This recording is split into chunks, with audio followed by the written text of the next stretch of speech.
Welcome to student. आज हम study करने वाले हैं अपना नया topic that is called long distance transport. तो स्टूडेंट अभी तक जितना भी हमने पढ़ा वो सब था शॉर्ट डिस्टेंस ट्रांसपोर्ट और अब हम पढ़ने वाले हैं यहाँ पर लॉन्ग डिस्टेंस ट्रांसपोर्ट। ओके, तो आज हम क्या क्या पढ़ने वाले हैं वो हम देख लेते हैं फटाफट से, फिर हम आगे बढ़ेंगे। तो आज हम पढ़ने वाले हैं यहाँ पे हमारा नया topic that is called absorption by root and transport of water from root to the higher plant. Okay, तो स्टूडेंट आज हम क्या पढ़ने वाले हैं कि जो पानी होता है वो रूट में से किस तरीके से ऑब्जर्व होता है और फिर पानी जो होता है वो किस तरीके से रूट पे तो पहुंच गया पानी, राइट। अब रूट से प्लांट की जो लीफ होती है वहां तक कैसे पहुंचता है वो आज हम यहाँ पर स्टडी करने वाले हैं। तो बड़ा इंटरेस्टिंग होने वाला लेक्चर। तो let's start without wasting your time. Okay, आगे बढ़ते हैं, चलो। तो स्टूडेंट आपने देखा होगा कि बड़े बड़े पेड़ होते हैं, ठीक है ना। ओके, बड़े बड़े लॉन्ग ट्री होते हैं, जैसे यूकेलिप्टस का ट्री है, ये 2 मीटर लॉन्ग होता है, ठीक है राइट। ओके, तो आप मुझे बताएं लॉन्ग डिस्टेंस ट्रांसपोर्ट किस तरीके से होगा, 2 मीटर की दूरी पर ट्रांसपोर्ट किस तरीके से होगा। वहाँ पर कोई क्या मोटर लगी हुई थी? नहीं लगी स्टूडेंट, राइट।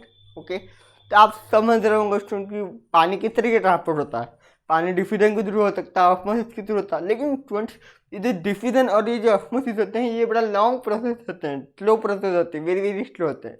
जैसे मैं आपको बताऊं कि ये किस तरीके से स्लो होते हैं वो मैं आपको बताता हूँ। देखो, ये इसलिए स्लो होते हैं क्योंकि यहाँ पर ये जो डिफ्यूजन होता है ये 50 माइक्रोमीटर की दूरी में ही होता है, वो भी 2.5 सेकंड में। 2.5 सेकंड मतलब कि 2.5 सेकंड में 50 माइक्रोमीटर की दूरी, 2.5 सेकंड में 50 माइक्रोमीटर की दूरी। ऐसे करते करते तो सालों लग जाएंगे स्टूडेंट, सालों लग जाएंगे रूट से लिप तक पानी पहुंचने में, अगर डिफ्यूजन से ट्रांसपोर्ट होता तो। लेकिन यहाँ पर क्या है, देखो यहाँ पर डिफ्यूजन यूज नहीं होता है। क्यों? क्योंकि यहाँ पर तो साल लग जाएंगे तो प्लांट जब तक जिंदा ही नहीं रहेगा, ठीक है राइट। ओके, तो यहाँ पर कुछ और मैकेनिज्म यूज होता है। क्या यूज होता है, let's have a look. Okay, तो स्टूडेंट यहाँ पर देखो, यहाँ पर कुछ ऐसा नहीं होता है कि ये वाटर मॉलिक्यूल है और वाटर मॉलिक्यूल सीधा वहाँ पे जाके पहुँच गया। मिनरल मॉलिक्यूल है, ये भी अलग से जाकर ट्रांसफर होगा, ठीक है। ये सारे के सारे एक ही डायरेक्शन में फ्लो होते हैं। किस तरीके से फ्लो होते हैं वो मैं आपको बताता हूँ। देखो, जो रिवर होती है स्टूडेंट, अगर जैसे एक एग्जाम्पल लेके देखते हैं, देखो ठीक है, ये एक रिवर है स्टूडेंट, ठीक है। अब इसमें पानी भी बह रहा है और मिनरल्स भी बह रहे हैं, राइट। ओके, अब मान लो मिनरल वाटर यहाँ पर थे, ठीक है, और फिर रिवर ने पूरा फ्लो किया, बाढ़ आई, फ्लड आया, ठीक है राइट।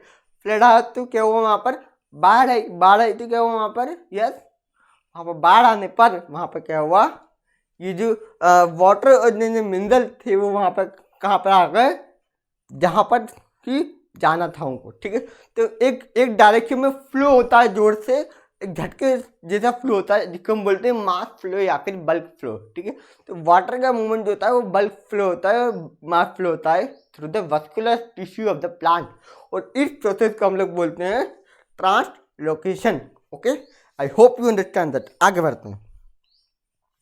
तो फिर आज हमको क्या पढ़ना, देखो वो मैं आपको बताता हूँ, ये फ्लो चार्ट के रूप में मैंने आपको दिखाया है, ठीक है। ओके, तो आज हम क्या क्या पढ़ने वाले हैं, लॉन्ग डिस्टेंस ट्रांसपोर्ट जो होता है वो किस तरीके से होता है वो आज हम डिस्कस करने वाले हैं। ओके, तो सबसे पहले मैं आपको बताऊंगा कि आखिर रूट तक तो पानी पहुंचता है, तो रूट तक कैसे पहुंचता है वो मैं आपको बताऊंगा। रूट एब्जॉर्प्शन किस तरीके से होता है, रूट जो पानी को एब्जॉर्ब करता है वो किस तरीके से करता है, चाहे वो एक्टिव करता है चाहे वो पैसिव करता है, right. Okay, then transport of bulk in the plant, ठीक है। फ्रूट में जो ऑब्जर्व किया उसको लीफ तक पहुंचाना है, क्यों?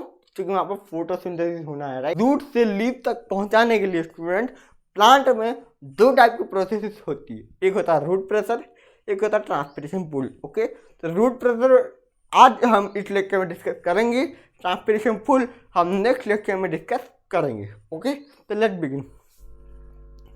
सबसे पहले मैं आपको बताऊंगा रूट ऑब्जर्वेशन किस तरीके से होता है।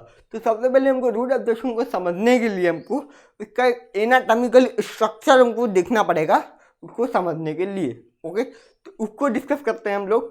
तो ये एक प्लांट है, इसकी रूट है, इसकी रूट को अगर मैं जूम कर ये कुछ इस तरीके की दिखेगी, और मैंने यहाँ से इसको कट कर दिया, क्या कर दिया, इसको यहाँ से कट कर दिया, ठीक है। ओके, तो इसको कट करेंगे स्टूडेंट, फिर हम यहाँ से इस व्यू से देखेंगे, यहाँ से देखेंगे, देखो यहाँ से, ठीक है।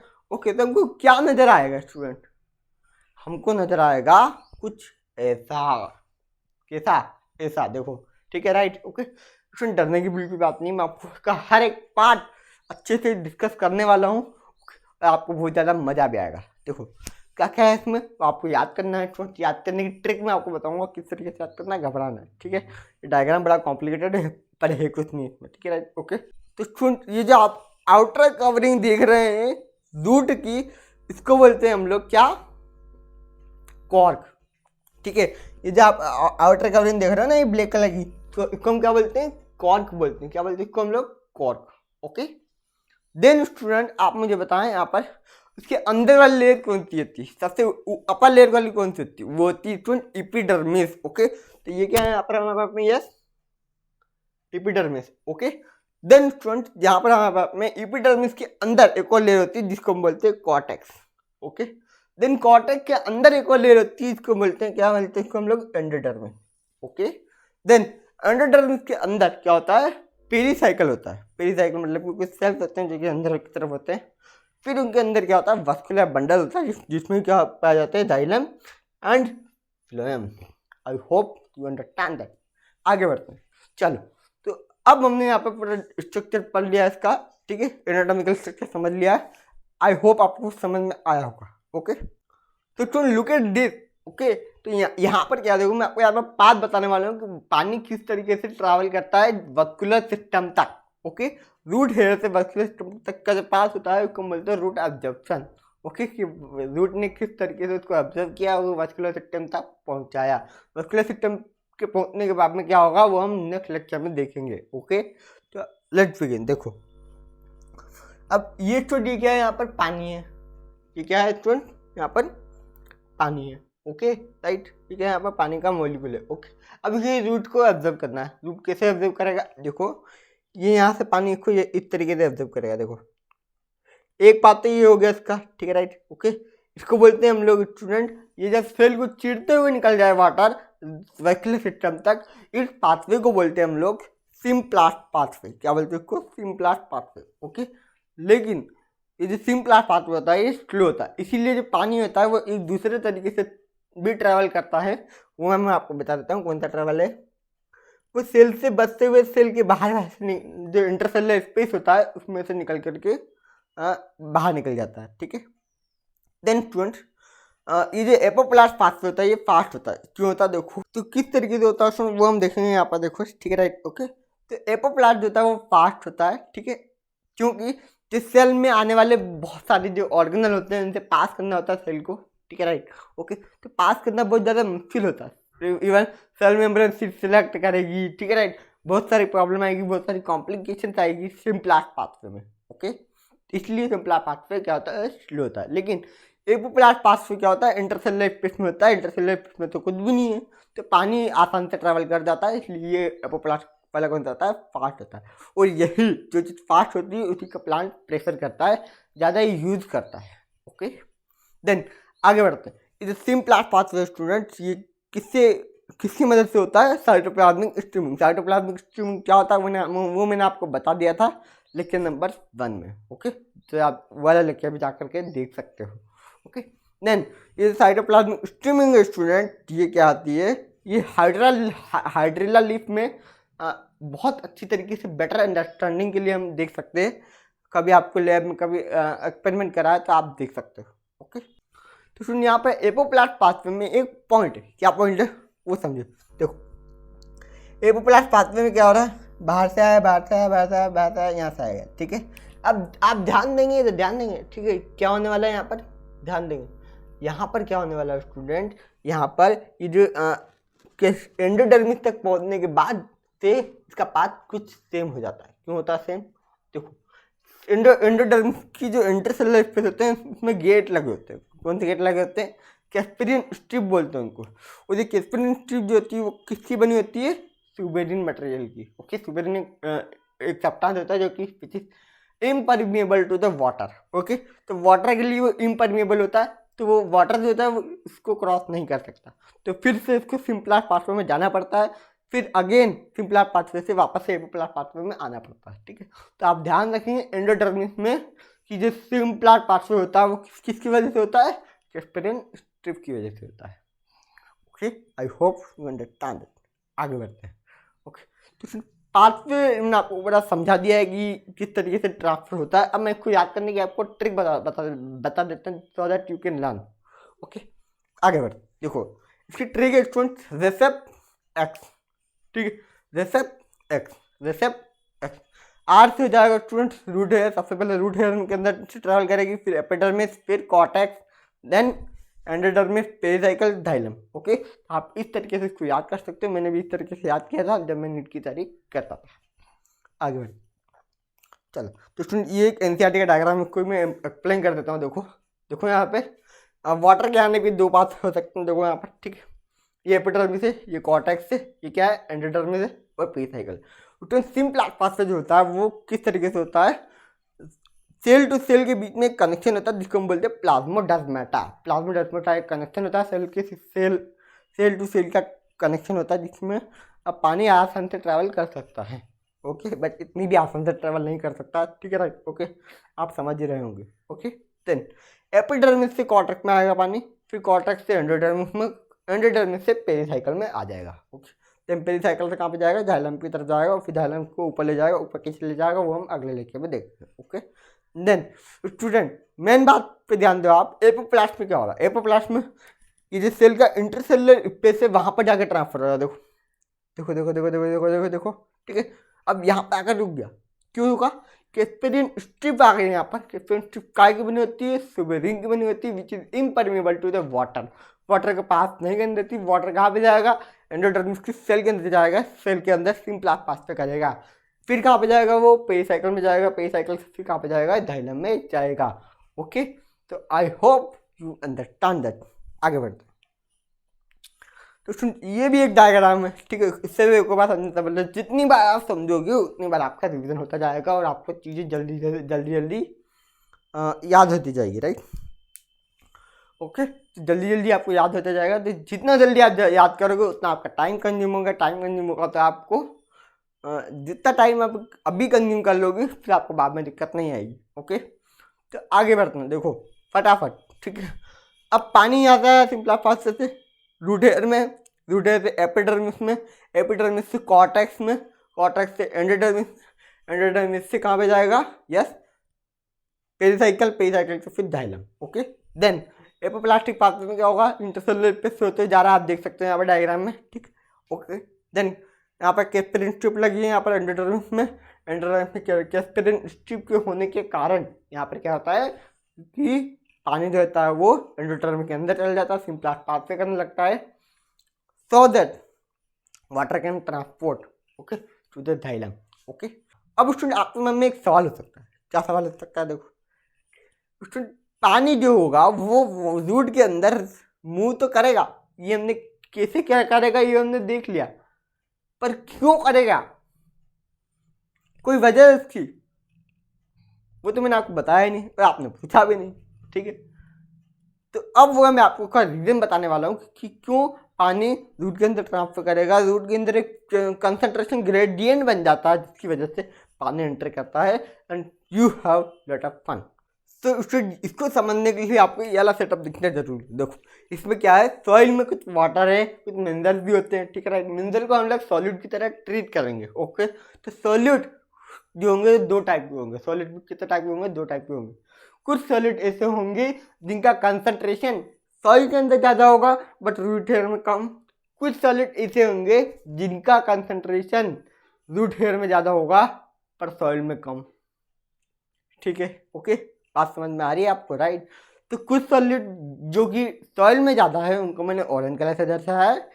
कुछ सॉलिड जो होंगे वो रूट हेयर में ज़्यादा होंगे जो कि मैंने आपको ब्लैक तरीके से दर्शाया है। ओके, तो इनका क्या इंपॉर्टेंस है वाटर का ऑब्जर्वेशन करने के लिए वो मैं आपको अभी बताने वाला हूँ, तो ध्यान से सुनना, ठीक है। अब देखो, अब यहाँ पर क्या देखो कि यहाँ पर जो ऑरेंज वाले सॉलिड हैं इनका जो कंसंट्रेशन है सॉइल में ज़्यादा है, सॉइल में कंसंट्रेशन ज़्यादा है, रूट हेयर में कम है। तो वो सॉलिड जो होंगे वो अपने आप भी डिफ्यूज करके रूट हेयर में आ जाएंगे। तो मैं इसको रूट हेयर में डाल देता हूँ, ठीक है स्टूडेंट।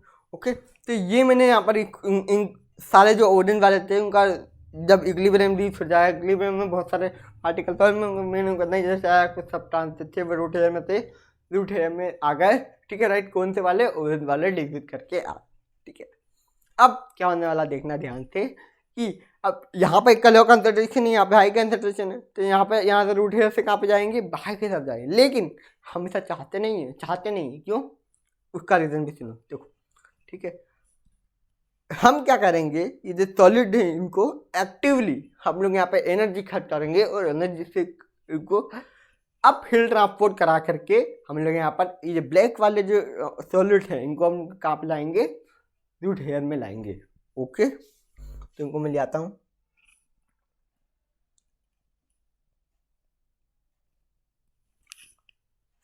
ठीक है, समझ में आ गई बात? अभी रूट हेयर में आ गई, एक तो बच गया।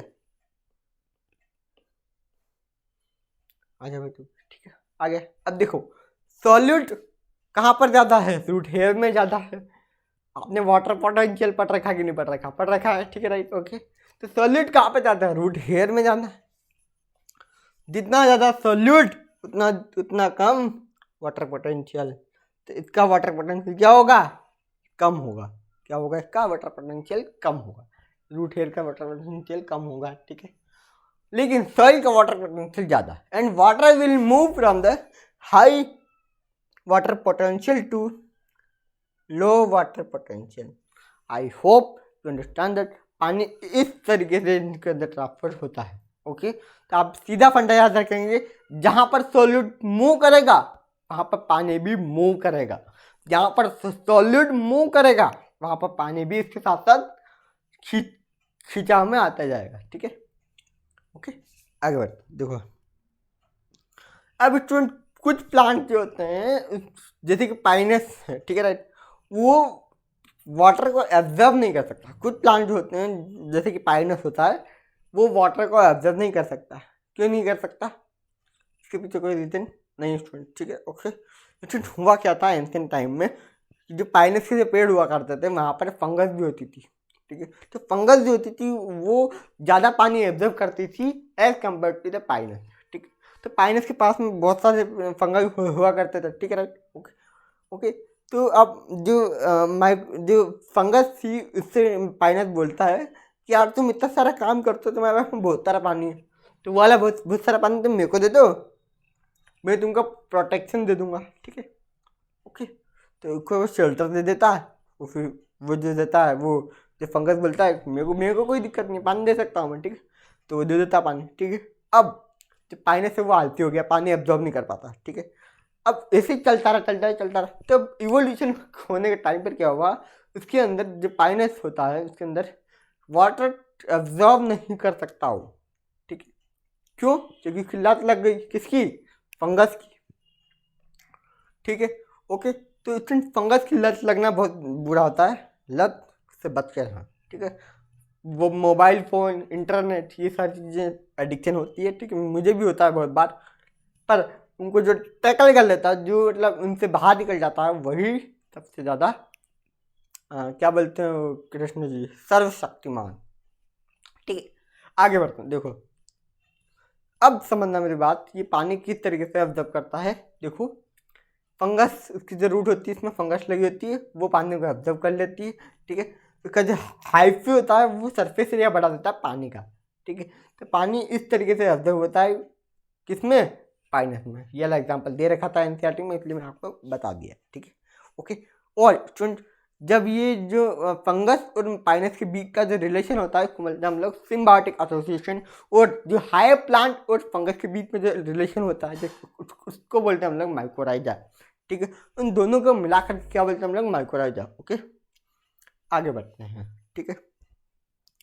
यहाँ पर आप देखो, यहाँ पर ये कुछ प्लांट होते हैं वो वाटर एब्जॉर्ब नहीं कर सकते, वाटर मिनरल एब्जॉर्ब नहीं कर सकते, उनको फंगाई की जरूरत पड़ती है, ठीक है, ओके। देन फंगाई की जरूरत पड़ती है, सिम्बायोटिक एसोसिएशन करते हैं वो किसके साथ में? हाई प्लांट के साथ में, यानी कि पाइनस के साथ में।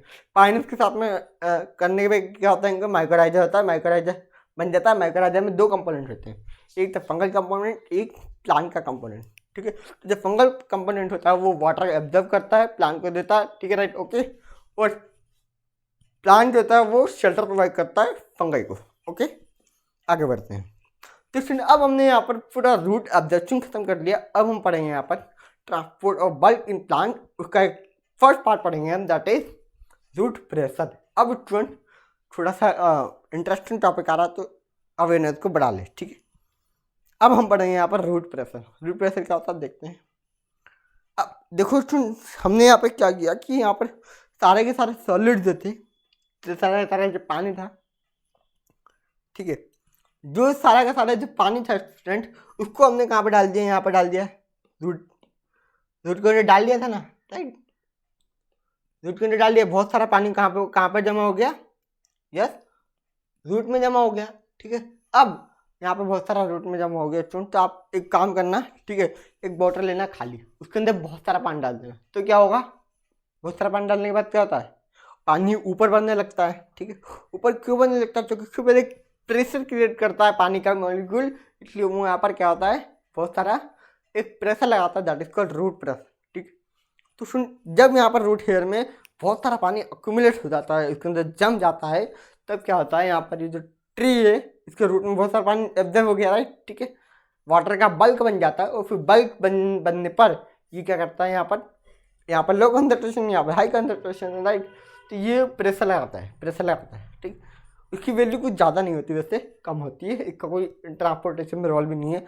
जो मेन ट्रांसपोर्ट कराता है वो ट्रांसपोर्टेशन पूल होता है, और वो हम नेक्स्ट लेक्चर में पढ़ेंगे, ओके। अभी आप रूट प्रेशर पे ध्यान दो, ठीक है। रूट प्रेशर भी कुछ हद तक ट्रांसपोर्ट कराता है, कुछ ट्रांसपिरेशन पूल की थोड़ी सी मदद कर देता है, ठीक है, राइट, ओके। देन ये जो वाटर बल्क है यहाँ पर प्रेशर लगाएगा, इस प्रेशर को बोलते हैं स्टूडेंट रूट प्रेशर। आगे बढ़ते हैं। अब स्टूडेंट यहाँ पर एक लीफ की छोटे से पार्ट का एक बहुत बड़ा इंपॉर्टेंस है, क्या है देखो, ठीक है।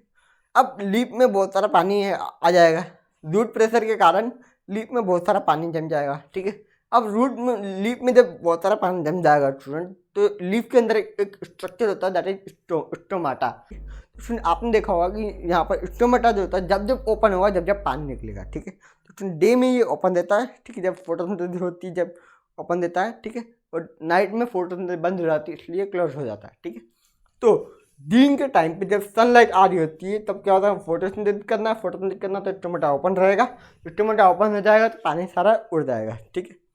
अब पानी उड़ेगा तो इस पानी के उड़ने को क्या बोलते हैं हम लोग, ट्रांसपिरेशन, और इसी की वजह से लीफ में एक पुल जनरेट होता है, एक फोर्स जनरेट होता है, जिसको बोलते हैं ट्रांसपिरेशन पुल, जो कि हम नेक्स्ट लेक्चर में डिटेल में पढ़ने वाले, का थोड़ा सा व्यू मैंने आपको बता दिया। तो सिर्फ पानी जो होगा वो लीफ से इवेपोरेट कर जाएगा, ओके।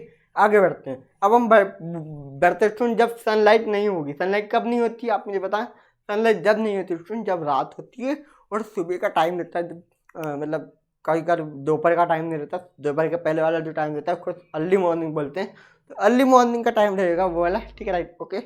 देन अब देखो स्टूडेंट्स, यहाँ पर ध्यान देने वाली बात है, क्या ध्यान देने वाली बात है, यहाँ पर ये जो लीफ होती है स्टूडेंट, ठीक है, ओके, जो लीफ होती है रात के टाइम पे या फिर सुबह के टाइम पे, वहाँ पर क्या होता है कि लीफ में बहुत सारा वाटर एक्यूमुलेट हो जाएगा, ठीक है, राइट। अब स्टूडेंट देखो, यहाँ पर एक्यूमुलेट तो हो रहा था, लेकिन यहाँ पर इवेपोरेट भी होता जा रहा था, बाहर निकलते जा रहा था। रात के टाइम पे सनलाइट नहीं है तो सनलाइट में इवेपोरेट नहीं होगा, तो क्या होगा, यहाँ पर वाटर का अमाउंट बहुत ज़्यादा बढ़ जाएगा। जब वाटर का अमाउंट बहुत ज़्यादा बढ़ जाता है स्टूडेंट, तब क्या होता है देखो, जो लीफ होती है इसके अंदर एक छोटे छोटे से पोर होते हैं, जिनको क्या बोलते हैं हम लोग, हाइड्रोथॉट, ठीक है। वो आपको याद नहीं करना, वैसे बेसिकली मेरे पता था तो मैंने आपको बता दिया, ठीक है, राइट, ओके। तो हाइड्रोथॉट नाम के उसमें पोर होते हैं, और फिर उसमें से पानी थोड़ा थोड़ा निकलना चालू हो जाता है, ठीक है, ओके। तो आपने सुबह के टाइम पर जो लीफ होती है उसके मार्जिन पर, उसके कोने पर देखा होगा कि पानी इस तरीके से एक्यूमुलेट हो जाता है। कितना प्यारा एक नेचर का रूल है। इसके पीडीएफ नोट और लेबलिंग शीट में डिस्क्रिप्शन बॉक्स में डाल दूंगा। तो मैं अगर इन्फॉर्म कर दूं कि जो पिछले लेक्चर की जो लेबलिंग शीट थी वो नहीं आई है, क्योंकि उसमें कोई डायग्राम थी नहीं, ये एक आध डायग्राम था बस, ठीक है, ओके। वो ज़्यादा इंपॉर्टेंट नहीं है वैसे, ऑस्मोसिस का डायग्राम था वैसे तो, ठीक है। ये वाला लेक्चर बहुत इंपॉर्टेंट था, इसमें बहुत सारे डायग्राम थे, इनकी लेबलिंग शीट मैं आपको दे दूंगा, आप थोड़ा प्रैक्टिस करना, ठीक है। तो thank you so much, wish you all the very best.